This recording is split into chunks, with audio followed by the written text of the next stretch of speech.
अभी देखो सवाल ये नहीं है हम इस मैच को हारेंगे।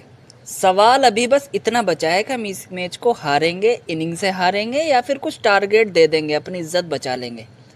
क्योंकि जिस हिसाब से हमारी बॉलिंग हुई है तो मुझे तो नहीं लगता कि हम लोग इज्जत भी बचा पाएंगे इस मैच में। और भाई जो रूट, इस आदमी की जितनी तारीफ करो उतना कम है, शब्द कम पड़ जाएंगे। भाई अलग ही फॉर्म में चल रहा है ये बंदा। 38 शतक हो चुके हैं भाई इस बंदे के। सचिन पाजी से सिर्फ और सिर्फ 2,500 रन दूर हैं। मतलब अगर अगर 2 साल और इसी फॉर्म में ये बंदा रहा तो मुझे लगता है ये सचिन पाजी का रिकॉर्ड तोड़ देगा।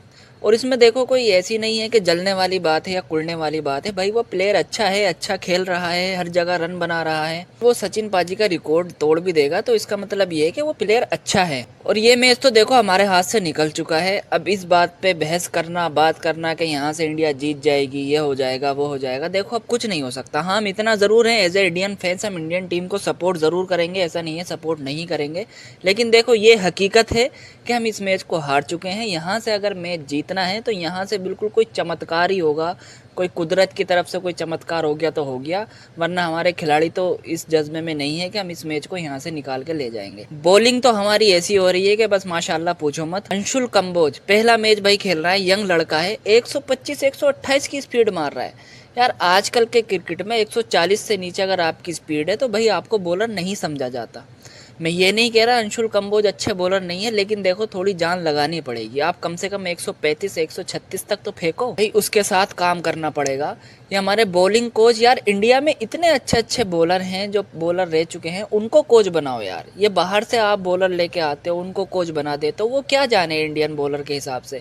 इंडियंस बॉडी अलग होती हैं, बाहर की बॉडीज अलग होती हैं, ह्यूमन नेचर है, सारी चीज़ें हैं। ज़हीर खान आपके पास है, आशीष नेहरा आपके पास है, इनको कोच बनाओ ना यार। लेकिन इनका एक अलग ही सिस्टम चल रहा है। अभी देखो हम ये मैच हार जाएंगे यानी हम सीरीज हार जाएंगे। अब हम सीरीज हार जाएंगे यानी हम गौतम गंभीर के अंदर 3 सीरीज जो टेस्ट हमने खेली हैं बड़ी बड़ी टीमों से, वो हम तीनों हार जाएंगे। अब सवाल फिर उठेंगे कोचिंग पे, उठने भी बनते हैं। क्योंकि आप डगआउट में हो तो आप कर क्या रहे हो, आपका टीम कॉम्बिनेशन नहीं बन के दे रहा। कल के दिन मैं इंतजार करता रहा कब सुंदर को ओवर देंगे, कब सुंदर को ओवर देंगे, लेकिन सुंदर को ओवर दिया 65 ओवरों के बाद। उसने 2 विकेट लेके दिए, शायद अगर उसको पहले ले आते तो शायद वो और विकेट दे सकता था। सवाल उठेंगे यहाँ गिल की कप्तानी पे भी। भाई देखो आपने 3 इनिंग अच्छी खेल दी है, लेकिन इसका मतलब ये नहीं कि आप कप्तानी को लेग कर दोगे। टेस्ट क्रिकेट में कप्तानी बहुत ज़रूरी होती है, क्योंकि 90 ओवर फील्ड पे रहकर दिमाग चलाना ये हर किसी के बस की बात नहीं है। तो इस पे शुभमन गिल को भी काम करना पड़ेगा।